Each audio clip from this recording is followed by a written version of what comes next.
Okay, so what I'm going to demonstrate are the various sizes and lengths of ferro rods and test their capabilities on a variety of tinders.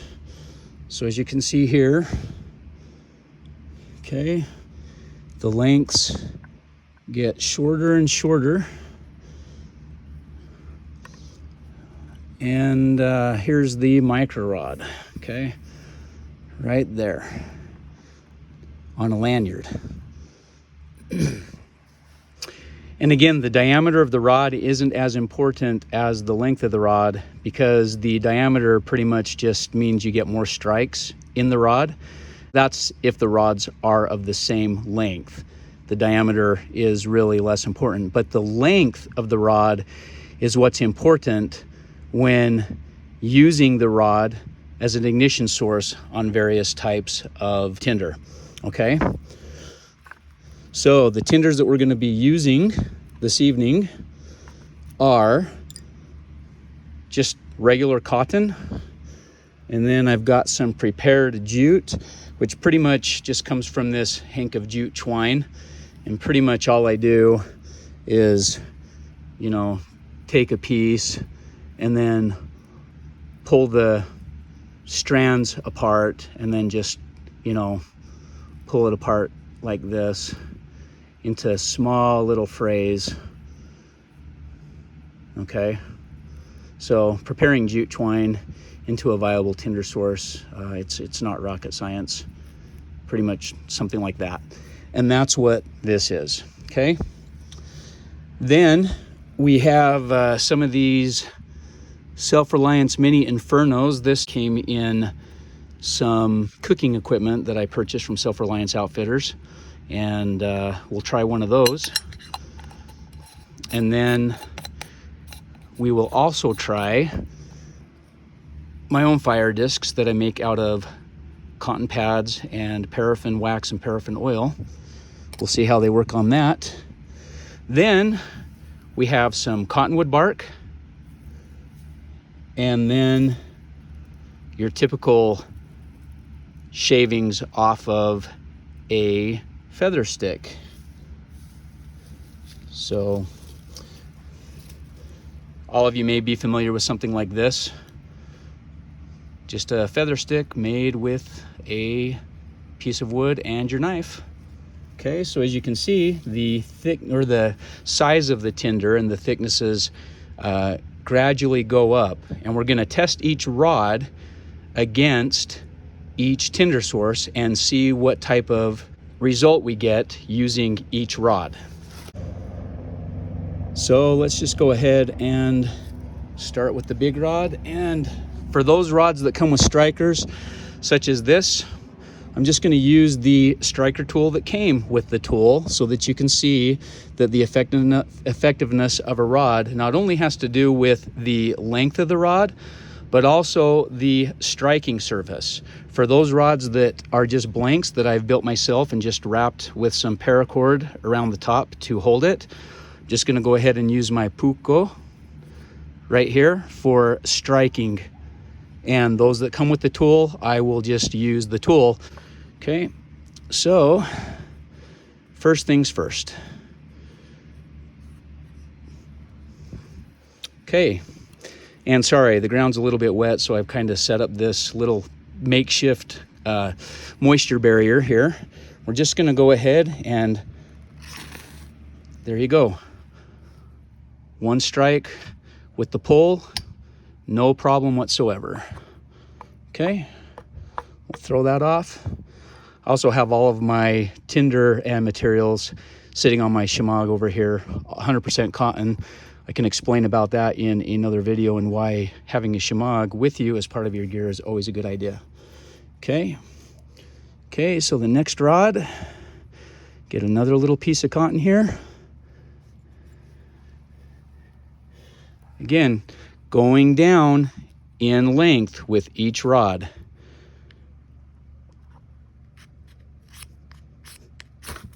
There we go.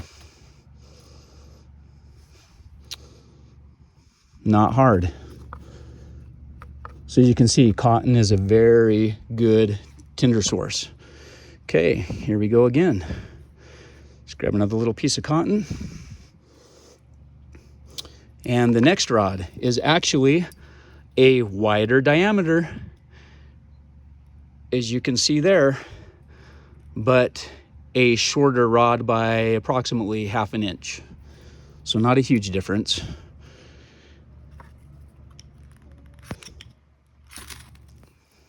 And there we go.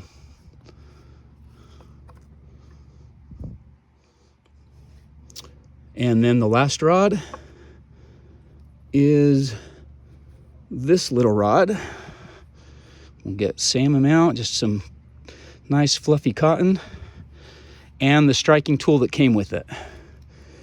Okay, there we go. So not a huge difference between the length of the rod when using something as fine as cotton. Okay, so go ahead and throw that off. Okay, next material, some jute twine prepared. Okay, back to the big old 1/2 inch diameter by 5 inches, which basically gives me about a 4-inch striking surface because about 1 inch of that's wrapped at the top. There we go. Okay, not a problem for the jute. Okay, next rod right here. There we go. Also really matters how you're pointing and aiming the rod when you're striking or pulling back on the spine of the knife. Okay, grab another little bit right here, nice and fluffy. Oh,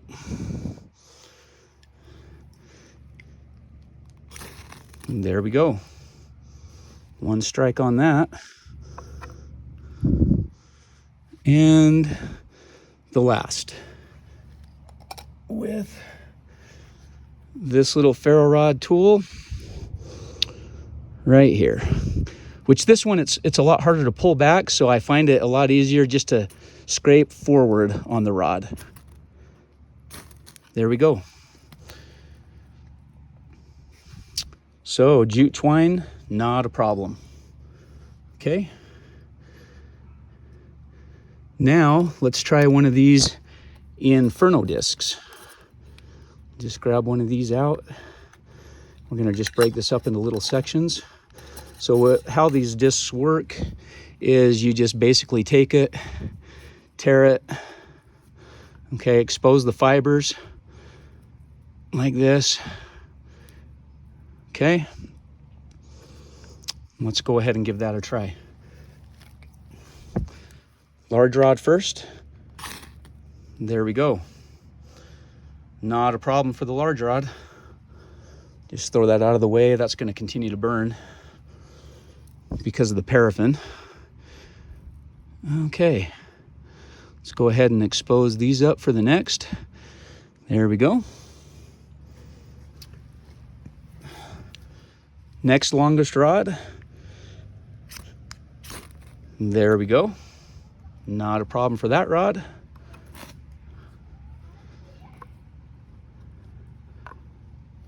I can actually bring this over here and let those burn there just on the plain dirt. Okay. Next rod is this rod, slightly less in length.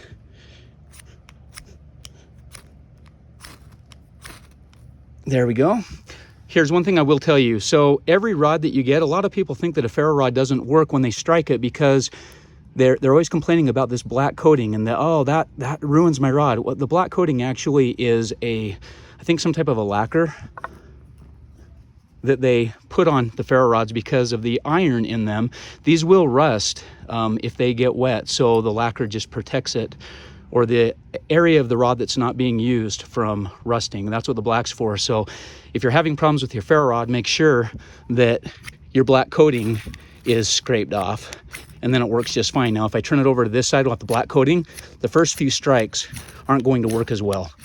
But once you get that, once you get that black coating off, then it works just fine. You can see over here, it caught a spark on this piece right here of the stuff that we hadn't even tried yet. That's how effective these fire discs are. Stuff that Self-Reliance Outfitters puts out, Dave Canterbury's place. Pretty good stuff. Okay.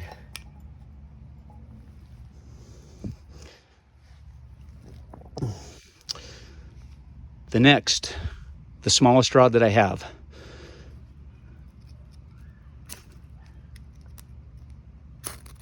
There we go. Okay, so no problem there. I should have just basically put every one of those out so those don't continue to burn. The really cool thing about these discs is that they have right around, oh man, like a whole disc will give you like a 4 to 5 minute burn time, which is just awesome. I'm a huge believer in coal extenders.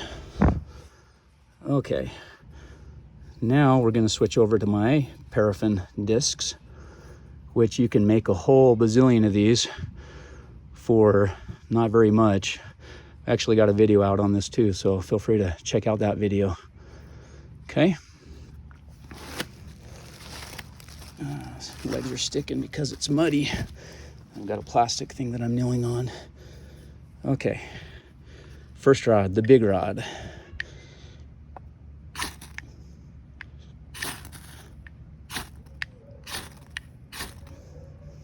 Not quite as easy as Dave's, but not too difficult. Okay, let's put that over there. Okay.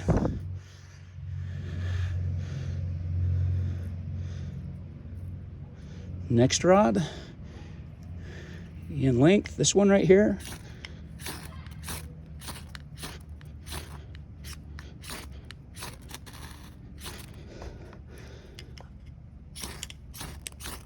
If I can aim it right, not quite as easy. There we go. Finally caught right there on the end after too many strikes. Okay.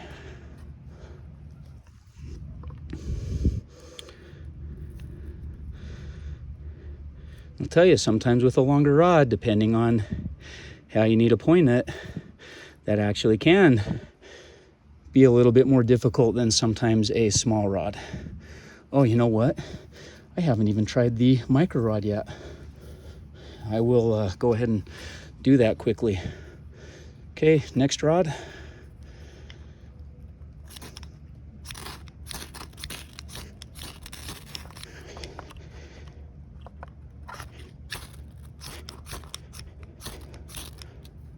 There we go. Okay.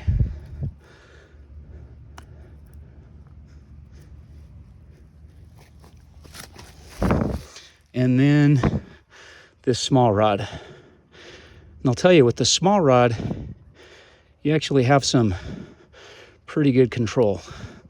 See if I can fluff this out just a little bit better. Like I said, that's probably the problem with most of the rods taking a long time, as well as the material. Not quite as effective as the formula that Dave's using. Oh.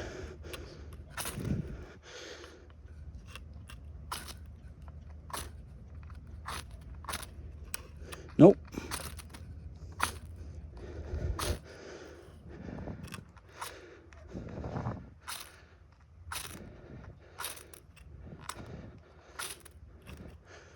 Much more difficult. Let's try this again.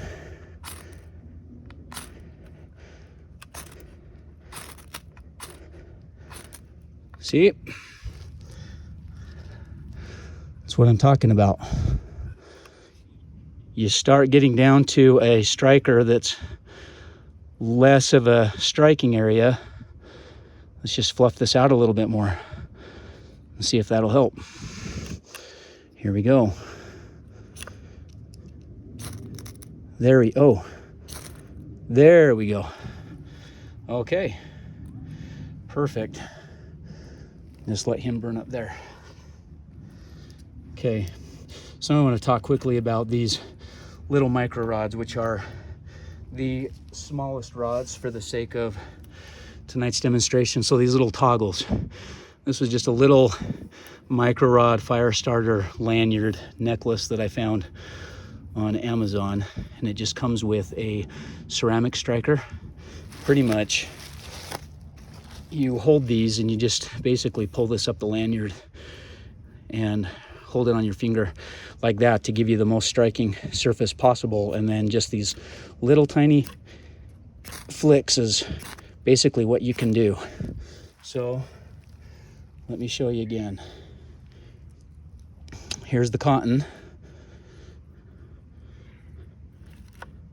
and we're just gonna use this micro rod and strike down toward the cotton.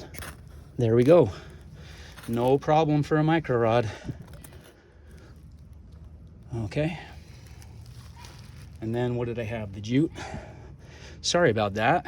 Didn't even mean to overlook that micro rod. I'm just not used to ever using micro rods, so I forgot I even had it. Here it is right here. Oh, there we go.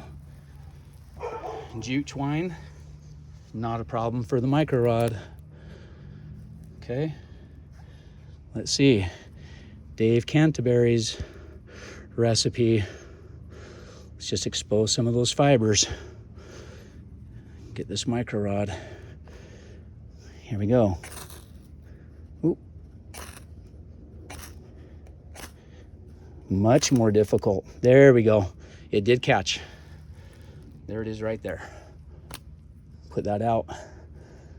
And then let's just go ahead and use my paraffin.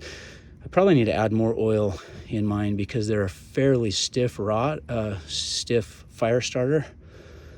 But if I can get some of these fibers exposed, then I think it'll work much better than what I was doing before. There's the micro rod. Let's try this again. Ooh, come on. Oh.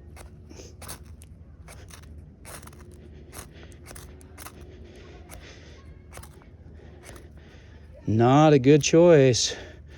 Micro rod's not working too easily on this stuff.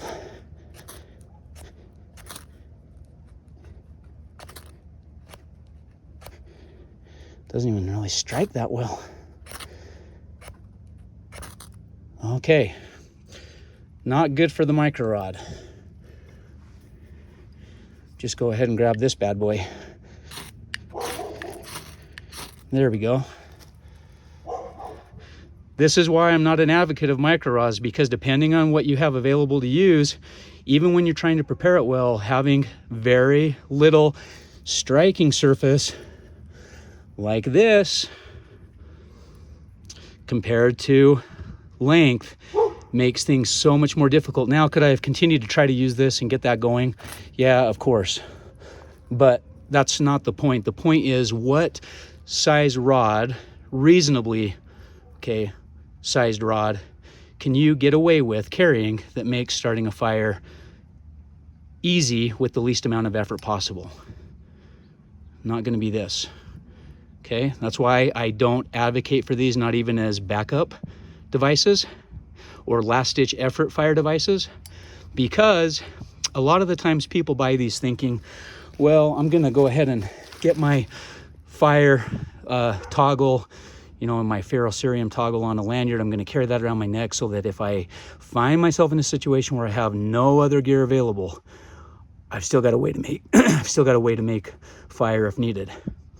Those scenarios pretty much don't exist, because if you're planning to carry a micro rod, you probably should plan to carry prepared tinder like cotton or jute or something that can ignite very easily. And if you can carry those things along with your micro rod, then you might as well just carry a larger rod as a last-ditch effort ferrocerium device if you need it, or just throw in a Bic lighter. This is the least amount of effort when trying to start a fire. You always don't need to use a ferro rod to start a fire. And in reality, it may be less efficient to use a ferro rod than a lighter. For example, my disc. Oh my goodness. Did you see how much easier that was? Okay, I know people love their ferro rods, and I am not in any ways criticizing carrying a ferro rod. I think ferro rods are a great piece of equipment, but a fire kit should always carry multiple ways of starting fire, from very simple to more complex, most reliable to less reliable, okay? Next test is cottonwood bark. Here I've got some really nice, stringy, fibrous cottonwood bark. I'm just gonna go ahead and break some of this up, okay? And as you can imagine, this isn't gonna be any issue for the larger rod.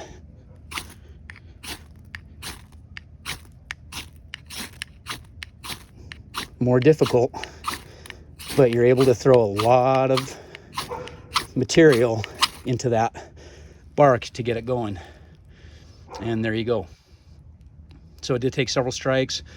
Some of you may be able to do it easier. I also didn't take a lot of time to really prepare that down, but there you go. Okay.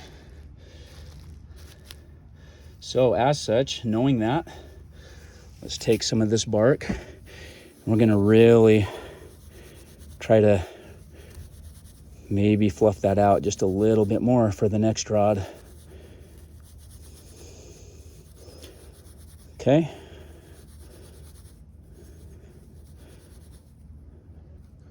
Let's go ahead and try the next rod. Ooh.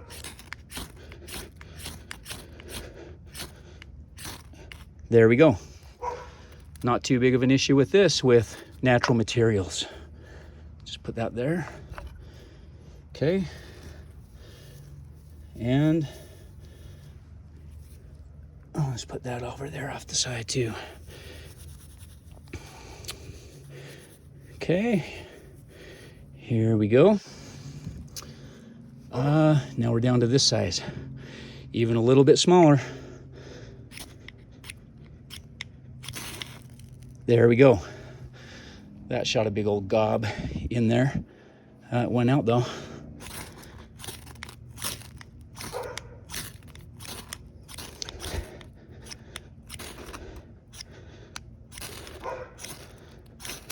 There we go. Oh, there we go. Okay. Less striking surface, but got it. That actually even may be a little bit damp, which actually for this demonstration is perfect and proves my point that if you have a hotter source of heat and more material going into your tinder, the easier and less effort to dry the material out. Okay, now this rod. Same thing. Here, I'll even fluff that out just a little bit more.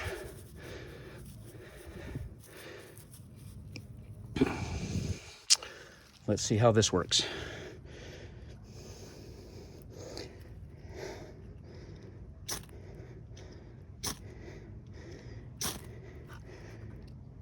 It's a problem with striking up forward is you have a tendency to hit your tinder pile.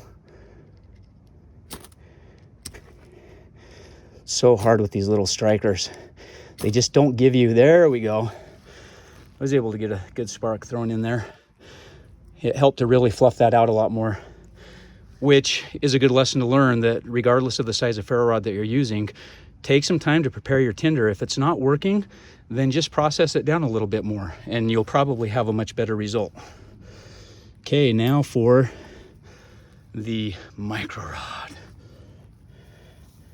Okay, just take this and get this prepared down. This I'm probably really gonna have to prepare down. And it is does have a little bit of moisture in it, which I don't feel bad about, because that is the reality of using natural tinders that you just find, like on a downed cottonwood tree. It may not always be 100% dry. Okay, so you're never gonna believe this, but my camera ended up dying right toward the end of the video. I had just tried to use the micro rod to start the cottonwood bark after fluffing it up really well, and was able to do it after several strikes, but because of the moisture in the bark, even processed down very fine, it was extremely difficult to start it. Then I moved to the coarsest of the materials that we had, the largest tinder source, which was the feather sticks and the feathers. And let me tell you, the wood that I used came from my wood pile, which has been rained on, and it is locust wood, which is about as hard as oak. So even with the very fine feathers, even using this ferro rod, I was not able to successfully get those feathers to ignite, let alone something like this little micro rod. It just wouldn't work. But when I held the feather stick under the Bic lighter, no problem at all getting those feathers to ignite, because the ignition source was sufficient for the tinder source chosen. So what should be the takeaways? Well, first things first, the length of the rod really does determine the type of heat and output that you can throw into a tinder source. The shorter the rod, the less striking area you have, and you really have to process the tinder down. And the last thing, sometimes a ferro rod isn't the best tool, depending on what you have to work with. That's why you really should plan to carry multiple ways of starting fire, including a lighter, so that you have a heat source and an ignition source to start tinders that might have some moisture content in it, where a ferro rod is going to struggle. Thanks so much for tuning into the channel. I really appreciate the support. I hope you were able to find this tutorial useful and get you thinking maybe a little bit different about ferro rods. Again, for me, I don't have a lot of use for micro rods, and I don't really see how they would fit into my setups, because I wouldn't ever rely on a micro rod as like a last ditch effort source of being able to make a fire. So if I'm going to carry a micro rod, you best believe that I'm also going to carry some prepared tinder sources and coal extenders to really make that rod more effective. But if I'm going to go to all the trouble of carrying tinder sources that are more capable to catch a spark from a micro rod, then I might as well just carry a bigger rod to begin with and scratch the micro rod and have two ferro rods. One is my primary and a second is my backup, which would really replace the need to even carry a micro rod. But if you have ways of implementing micro rods into your setups, please share, put your comments down below, and let me know how a micro rod would fit into your setup and maybe some things that I haven't considered. Thanks again for tuning in, and have a great day.